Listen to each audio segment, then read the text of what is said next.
Всем привет, с вами Марк, это видео про Honor Magic 3 Pro Plus Super Pupер Mega Ultra Max. Я думаю, вы тоже начинаете уставать от этих глупых, несуразных названий в смартфонах. Если да, ставьте лайк этому видео. В общем, проходил я 2 недели. Сначала с черненьким, сейчас с беленьким Honor. И также поначалу у меня был на руках Huawei P50 Pro. И на его фоне Honor начинал казаться мне немножко вторичным устройством. Все-таки Huawei материнская компания.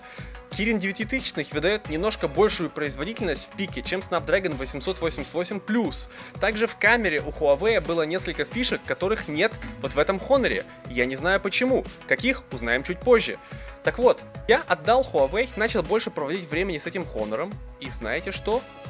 У Honor, оказывается, есть кое-какие козыри. И это действительно классно. В общем, смартфон меня не разочаровал. Внимание, я вам обещал сравнение. Сравнение по фоточасти Huawei, Honor и Sony. Оно будет в следующем ролике. Я вам обещаю. Следующий ролик обязательно все увидите. Так вот, говоря про этот смартфон, нам обещали очень много в маркетинговых материалах. Нам сказали, что здесь IMAX экран. Нам сказали, что здесь нереальная система охлаждения, чтобы усмирить 888 Snapdragon Plus. Много чего наобещали, и давайте узнаем, получилось ли у них сдержать свое слово. Поехали! И первое, о чем хотелось бы сказать, это, конечно же, внешний вид. Дизайн — это чуть ли не первое, на что человек будет обращать внимание при покупке смартфона, потому что если не нравится внешне, зачем покупать, правильно? Так вот, здесь с дизайном все абсолютно прекрасно, потому что внешне Honor практически полностью копирует Huawei Mate 40 RS Porsche Edition. То есть вы получаете за цену Honor дизайн Huawei Porsche Edition, и это очень здорово. Но у этого дизайна есть как плюсы, так и минусы. Давайте начнем с плюсов. В первую очередь я хотел бы похвалить вот этот выступ. Все в интернете жалуются, что выступ очень большой, его легко будет повредить. Я так не думаю. Походив с этим смартфоном некоторое время, я действительно не считаю, что это легко можно повредить, потому что выступает он не так сильно, реально не так сильно выступает, как всем кажется, потому что это очень хитрый дизайн, я не знаю, как им получилось, но он не выступает настолько сильно, я вас уверяю. Второе, что мне очень понравилось в этом смартфоне, это, внимание, экраны-водопады. Вы никогда, наверное, не подумали бы, что я, любитель Sonic с плоскими экранами прямоугольными, сказал бы такое. Но действительно, вот, например, во времена Samsung'ов S6, S7, Edge я бы так не сказал, потому что жестов не было. А сейчас есть жесты, и это удобно. Удобно пальцем по грани проводить, чтобы сделать жест назад. Это приятно. Ощущение совсем другое. На плоском экране не так. Я все еще предпочитаю для просмотра контента плоский экран. Но это удобное решение. Для жестов реально классно. А теперь о минусах. Так вот, и первое, что я хотел бы сказать, это вот оно. Вот как можно было сделать смартфон с этим? Это что такое вообще? То есть у нас куча пространства, которое не используется. Вот здесь вот сбоку от этих камер. Вот ладно, если бы одна была камера в центре, я бы еще как-то вот, ну это более-менее. Но здесь огромное количество пространства, которое просто никогда не будет использоваться. А камеры будут мешаться всегда. Конечно, есть возможность отключить. То есть вы вот так вот нажимаете, пип, и у вас типа все не видно. Но это не то же самое. То есть не вижу, значит не существует, что ли? Нет, ребята, так не пойдет. То есть оно всегда там будет напрягать. Можно включить черную тему, и напрягать будет еще меньше, но оно все равно там. И когда вы смотрите фотки, в интернете ковыряетесь, видос какой-нибудь, играете, оно будет мешать. И это действительно неприятно. И раз уж мы говорим про экран, то как раз таки на Honor экран мне хотелось бы похвалить. Никаких вообще претензий. Если вы не смотрели предыдущий ролик в обзоре P50 Pro, я делал сравнительные там тестовые картинки, вы можете убедиться, здесь экран лучше, чем на Huawei P50 Pro. И даже по яркости и по цветастости он превосходит Сонькин 4К. Да, 4К это здорово, хорошее разрешение, высокое разрешение это всегда круто. Вы сможете скачать киношку в 50-гигабайтном разрешении, закинуть ее на телефон и насладиться полноценным разрешением. Но это, конечно, звучит смешно, но с другой стороны, это заморачиваться надо, чтобы получить преимущество от 4К. А высокую яркость вы просто всегда можете увидеть своими глазами, вам не нужно заморачиваться. И я соглашусь, это практично, высокая яркость это хорошо. С другой стороны, опять же, может быть, Sony не дураки, что делают не самые яркие экраны. Они действительно медленнее будут выгорать от того, что работают на более низкой яркости. Кто знает, через сколько лет выгорит Honor. Но пока он не выгорит, вы будете наслаждаться высокой яркостью. Как видите, с экраном здесь полный порядок. И еще лично от меня, как от владельца Соньки, руки у меня огромные. Да, 21:9 это удобно. В руке действительно удобно держать. Особенно тем, у кого руки не такие большие, как у меня. Но у меня огромное лапище. И мне шире экран, больше контента. Все очень просто. Мне нравится экран на Honor. Далее, что по звуку? Я внимательно слушал оба этих телефона. Я закачал одну и ту же музыку в оба и внимательно прослушал свои любимые треки в наушниках, которым я доверяю, звук которых мне хорошо известен. И вот мои выводы. Sony играет в наушниках просто на голову лучше, чем Honor. И это неудивительно. У Sony куча всяких улучшалок, которые я даже не включал. Их не нужно включать, они ухудшают звук, эти улучшалки. И отключаете все, и звук просто красота. Четкий детальный бас, мощная очерченная середина, хорошие хрустальные, четкие, детализованные верха. На Honor просто каша. Каша в басах, каша в середине, каша в верхах. Слушать можно, но Sony играет значительно лучше, если вы хотите хороший звук. В Honor его не будет. Но если вы слушаете музыку из динамиков, опыт прослушивания будет как раз таки противоположным.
Honor звук просто на голову ярче, громче, басовитее, полностью, то есть прямо противоположная картина. То есть если вы слушаете музыку в наушниках, для вас Sony. Если вы слушаете музыку из динамиков, Honor здесь имеет значительное преимущество.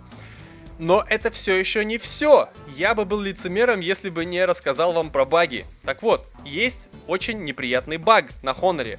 Если вы любите смотреть киношки встроенными средствами, если вы, как и многие люди, не устанавливают никаких дополнительных программ, вот вы сейчас прямо, зритель, напишите в комментариях, пользуетесь ли вы какими-то сторонними программами для того, чтобы смотреть кино на телефоне. Чаще всего все на ютубе либо встроенными средствами смотрят. Так вот, если вы будете смотреть киношку встроенными в Honor средствами, почему-то звук будет просто мега тихим, мега-мега-мега тихим. Вы целый день шумите, пора спать. Ты понимаешь меня, да? Мяу. Мяу. Нет.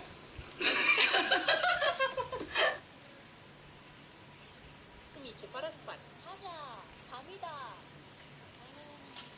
Ты понимаешь меня, да?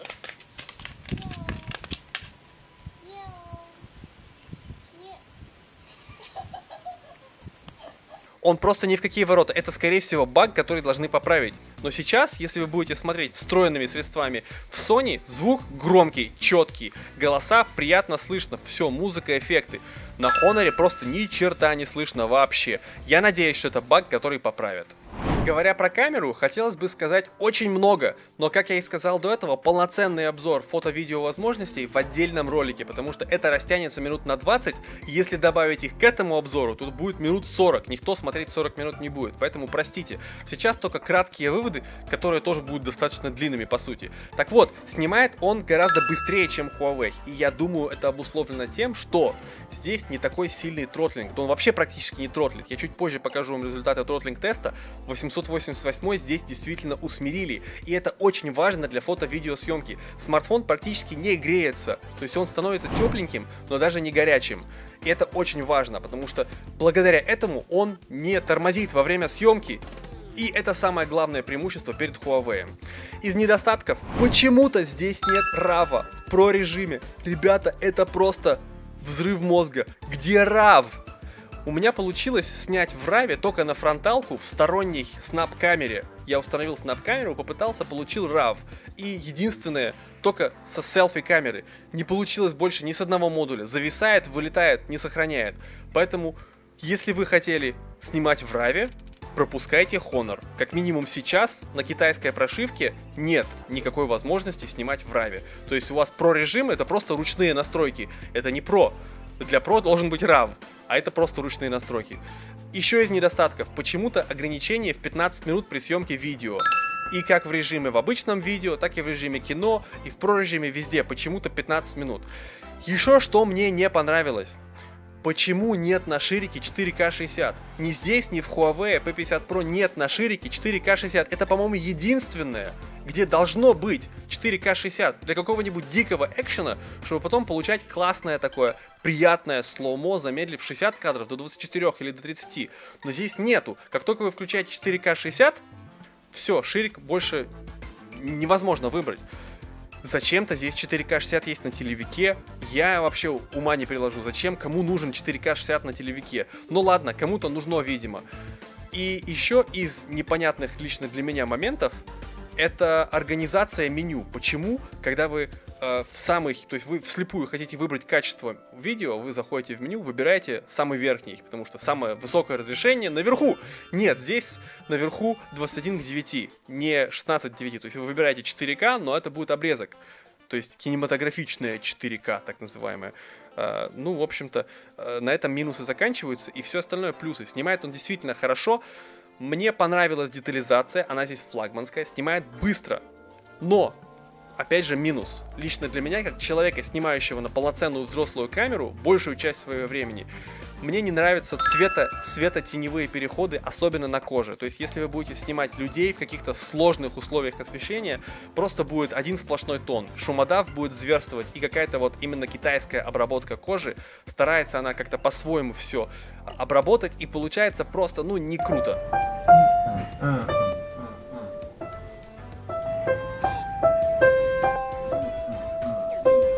Мне не нравится обработка кожи, но большая часть людей не настолько требовательны, как я, и относятся к мобилам как к мобилам. Снимают на мобилы и довольны. И я думаю, большинство людей съемка на Honor Magic 3 Pro Plus абсолютно устроит. Снимает он действительно на уровне флагманов 2021 года. И фото, и видео. Особенно звук, никакое сравнение вообще Huawei с Magic не идет. Значит, касательно оснащения данного смартфона. Все знаем, 888 это печка. Здесь 888 Plus. В принципе, можно ожидать, что это будет печка плюс, еще жестче, но нет. Обещали хорошую систему охлаждения и таки не соврали.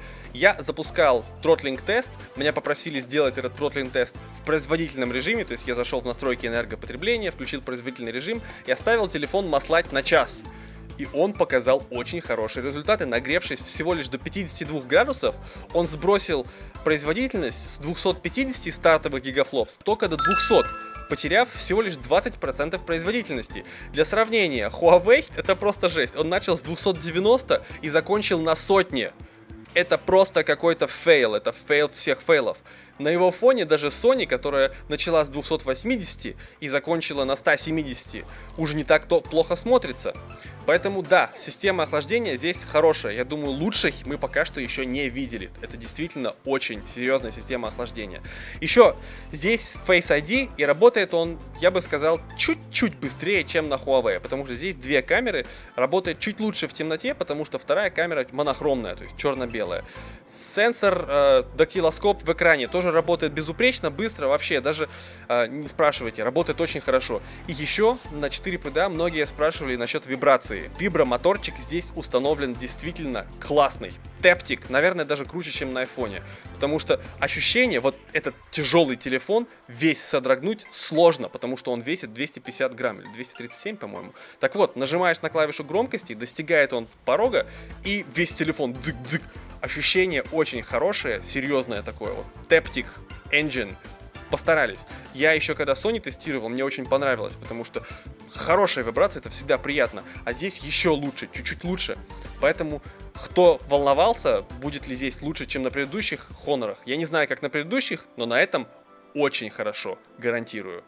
Теперь касательно системы. Ребята, Google не заводится. Просто не заводится. Я перепробовал все инструкции, которые смог в интернете найти. И не только я один, я общался с другими ребятами, у которых тоже есть P50 Pro, в частности, Техник, Николас с канала своего Техник.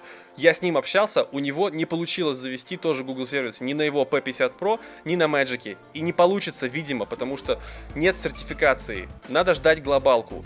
Перепрошить китайца в глобалку, скорее всего, тоже не получится. Поэтому, если вы берете китайскую версию, смиритесь, Google работать не будет. Но есть хорошие новости. Для тех, кому не нужен весь Google, у меня удалось запустить Gboard. Я очень рад, что можно использовать привычную клавиатуру Google Keyboard. И не сыплются уведомления. Знаете, если вы запускаете некоторые гугловские приложения, которые требуют Google сервисы, у вас начинают сыпаться уведомления в шторку. Это приложение требует Google сервис. Так вот, такого нет. Google Board работает без всяких вот этих уведомлений. Также у меня запустить удалось YouTube Vanced. Это тоже важный шаг, потому что на P50 Pro YouTube Vanced не устанавливался. Он установился в самый первый раз, при самом первом запуске, но потом установилось какое-то обновление, и после этого обновления у меня больше не получилось даже запустить уже установленный до этого Vanced.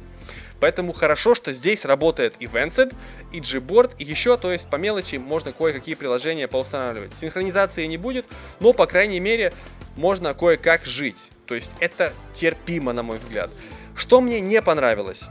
Мне не понравилось, что на этом китайце мне постоянно приходят какие-то уведомления от китайских приложений. Я сижу, у меня пилим, постоянно приходят какие-то сообщения. И это просто какая-то бредятина. Новости от браузера, какие-то видео, ридер, что-то, короче, вот это все постоянно приходит. Я жду сообщений от друзей, а мне приходит, понимаете, реклама. Это неприятно. Но я думаю, с этим можно бороться, руками подключать, но на Sony мне этого делать не нужно. То есть, сами смотрите, покупая китайского Honor, вам придется немножко поработать. Еще важный момент. Чтобы подключить ADB, мне пришлось устанавливать хоноровскую программу, которая High Suite называется. Тоже важный момент. Без нее мне не удалось подключиться к телефону по ADB. Имейте в виду, кто будет потом с этим телефоном бороться. Никак у меня не получилось побороть его без установки этой китайской утилиты. Потом я ее снес, но нужно было установить. Все равно неприятно, что на комп еще одно какое-то китайское барахло приходилось ставить. В целом, смартфон оставил максимально положительное впечатление, в целом, кроме вот этих вот неприятных косяков, которые я еще раз перечислю. Нет RAW, я надеюсь, что пофиксят. Почему-то в стандартном видеоплеере очень-очень тихо играет звук, когда вы смотрите кино. Ограничение на 15 минут во время записи видео. Нет 4К 60 на ширике. Нет и, скорее всего, не будет Google сервисов. То есть в этом смартфоне есть достаточно веские недостатки, которые для многих людей могут перевесить все его преимущества. Решайте для себя. С вами был Марк. До следующего видео.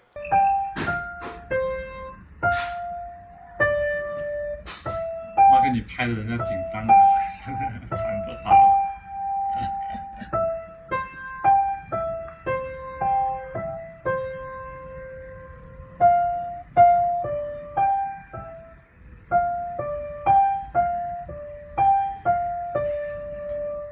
看啊，这里啊，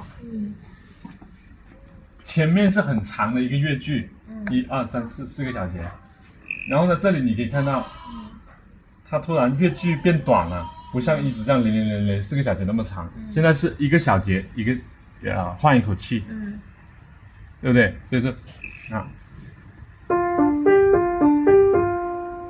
换。